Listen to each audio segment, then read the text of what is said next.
السلام عليكم، تقبل الله منا ومنكم. قبل يومين صليت في مسجد الراجحي، وبعد الأذان مباشرة في واحد من جنبي رفع الجوال وبدأ يكلم.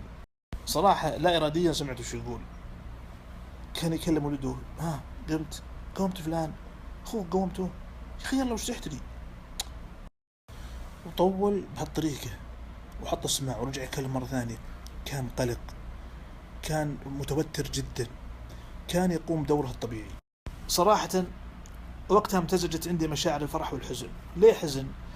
لأنه لا يعكس واقع كثير من الناس مع أولادهم. وشوف الظهر في رمضان، حينما يرزق أحدنا بذرية نطير من الفرح، لكن للأسف الشديد كثير من الناس ما ينتفع من ذريته لأنه لم يتقي الله فيهم، بالعكس بعضهم يصير نقص.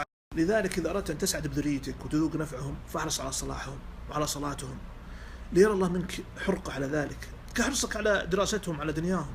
اعلم يا أخي يا أختي أن السؤال عابر بلا حزمة أو جدية. صليت فلان؟ صليتي؟ صلوا الله يصلحكم. هذا لا تبرأ به الذمة، والله سبحانه لا يخدع. تابعوهم، ناقشوهم، لو رأيتوا تقصير زعلوا عليهم، امنعوا عنهم جهاز معين، امنعوا عنهم مصروف، حصرهم اقتصاديا. نستحي من الله يا أخوان. يعني الشيء اللي لنا حنا إذا قصروا فيه شلنا وحطينا وقومنا وقعدنا، والشيء اللي لله نقول الله يصلحهم بس الله يهدي، وما لا ندعي لهم. واخيرا يا اخوان، والله اني اعرف شخص توفي وترك لعياله ملايين، لكن كان منشغل بدنياه، ما يعرف عياله لا بامر ولا بنهي. والله يا اخوان يوم قسموا التركه ان امهم ترجاهم تقول حطوا لابوكم براده، والله ولا براده. ما اتقى الله فيهم فما اتقوا الله فيه.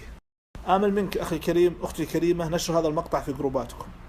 الحاجه له ماسه خصوصا في هذه الايام، لعله يكتب لك اجر الدعوه الى الله في ايام فاضله.